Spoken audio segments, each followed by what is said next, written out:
Well,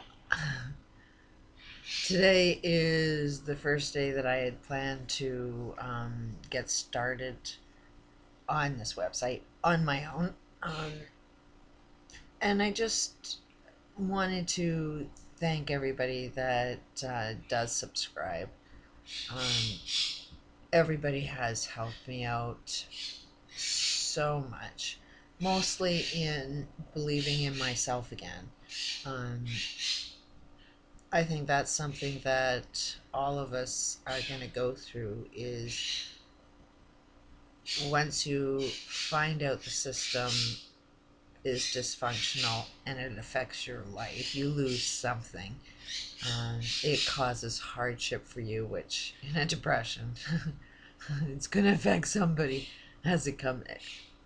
It can't help but affect everybody.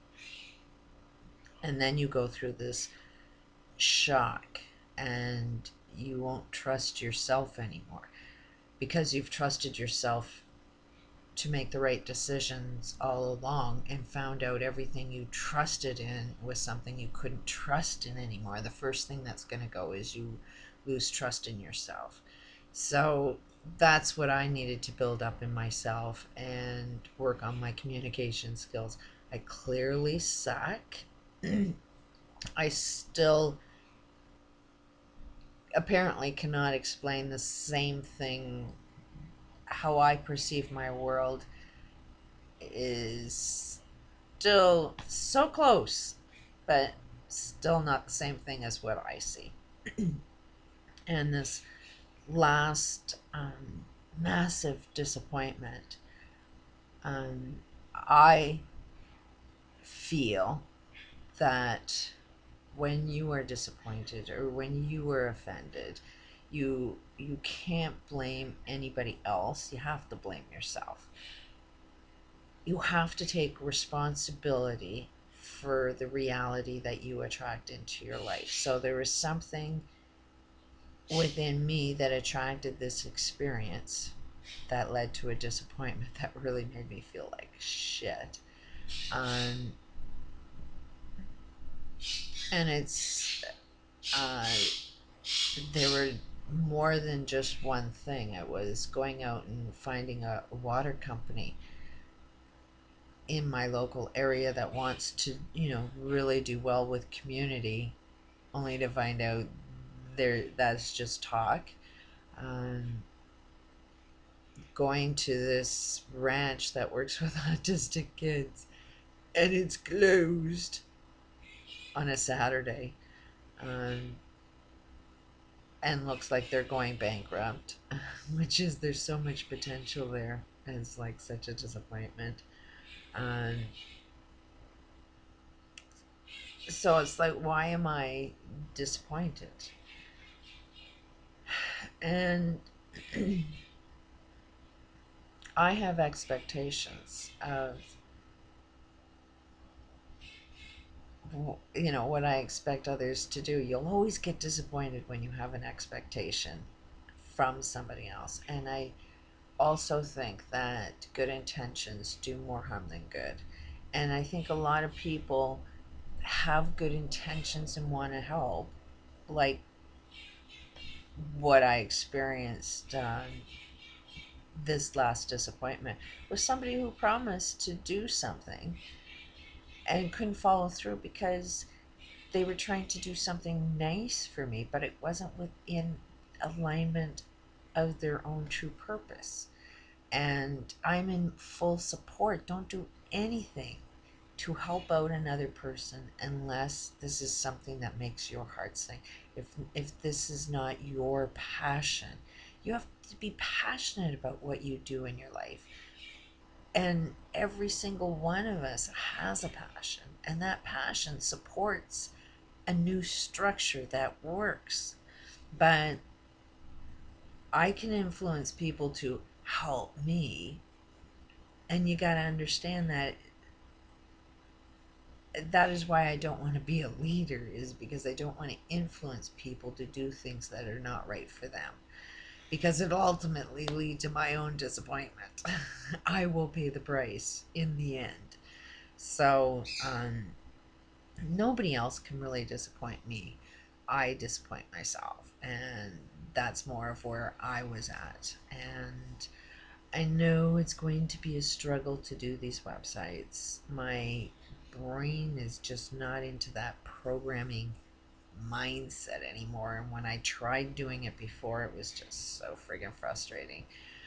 But I will get it done, and I will do it on my own. It's doing something, and something in a positive direction. And that's what I think all of us should be doing, is find out your purpose and find a way to do it. Um, it may look like it's impossible to get what you want done, but it's not. Um, what I want done, I mean, my world is not going to crash. It's not like it's hopeless and helpless. It's not like I don't have another direction. Um, as soon as I take responsibility and accountability and say, okay, what can I do about this? There is always a way. So today on schedule, I've been out on my walk. Got to have a regular routine. This website I'm so excited about. Um, this autism, ADHD, ADD, Asperger's, that whole family of what we're perceiving as a disability.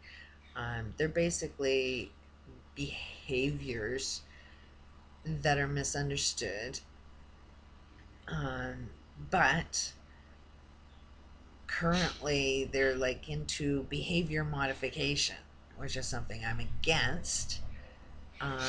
I wouldn't want to modify somebody's behavior to fit within a dysfunctional society. It's more or less understand what your abilities are and how to change and transform this current system that you don't fit in. It's basically how to get your world to fit into your world now.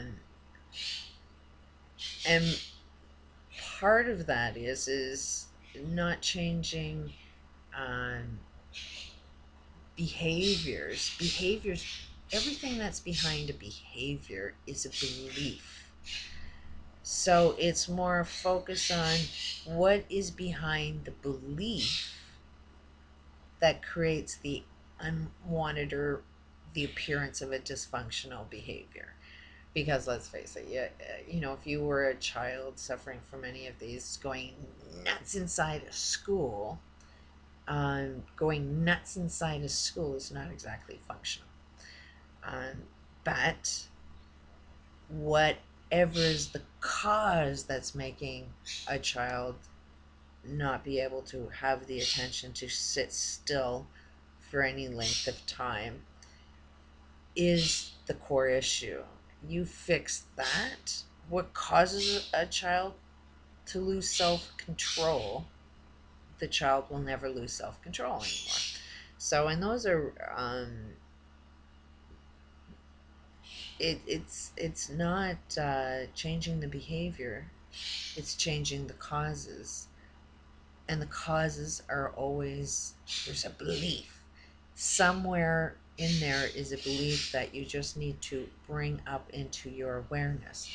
And so it kind of is a behavior modification, but not influenced so somebody's manipulating you to be something you're not. It's more you are how to get your mind, body, and soul in perfect alignment with life purpose. And so this applies to everybody.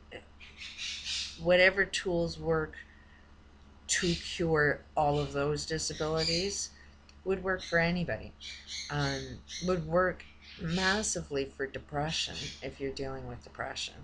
So one of the tools that I want to do on this website, I don't know if I'll be able to do it or not, but it's like a daily calendar that You just keep track of what's going on in your life on a regular basis.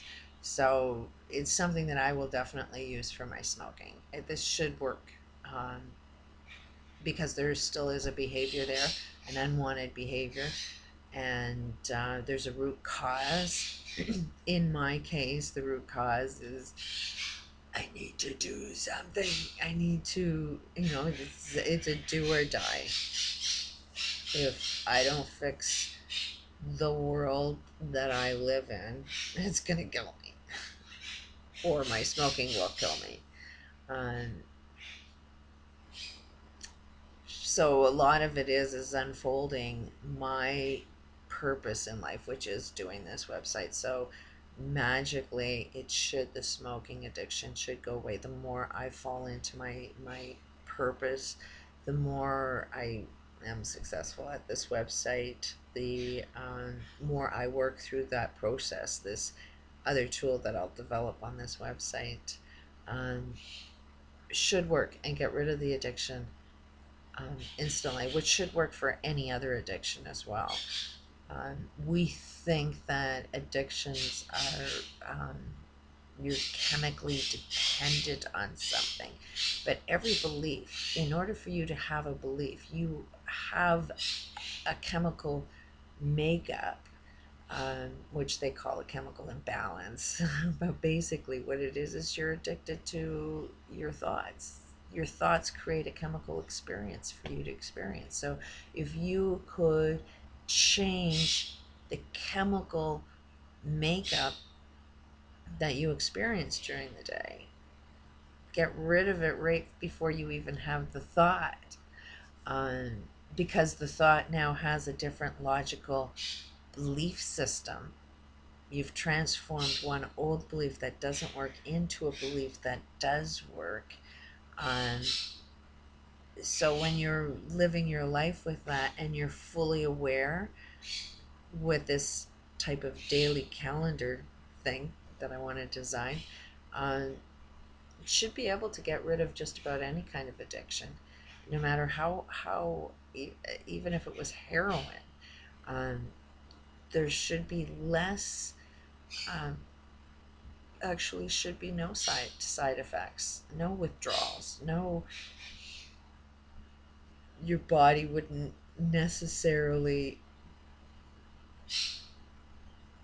go through the hardships of withdrawal.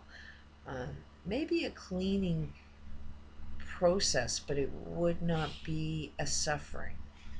Everything is in the mind. The mind makes up shit like you would not believe. If you want to feel pain, you will feel pain. But I've been able to see something like just severely burn myself, and if I really question and say, okay, is that really, really painful? Can I sit there and have no pain? And sure enough, the pain can go away. And it's the same with giving birth. I gave birth 4 times, and that is so painful. You have to turn that pain off somehow, and through breathing exercises and focus, that pain does subside better than any kind of pill. So the brain does trick the mind into believing some things that aren't as real as we think they are.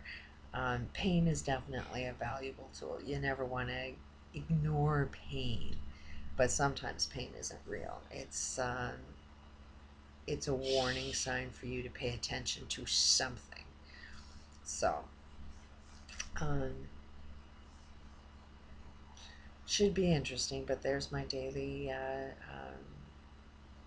diary. So thanks to everybody that they do help me out an awful lot. It was me that was disappointed in myself, and probably got people excited helping me out of good intentions, and I should have realized it wasn't their purpose, and just rejected it in the first place. So thanks to everybody. I appreciate it. Peace out.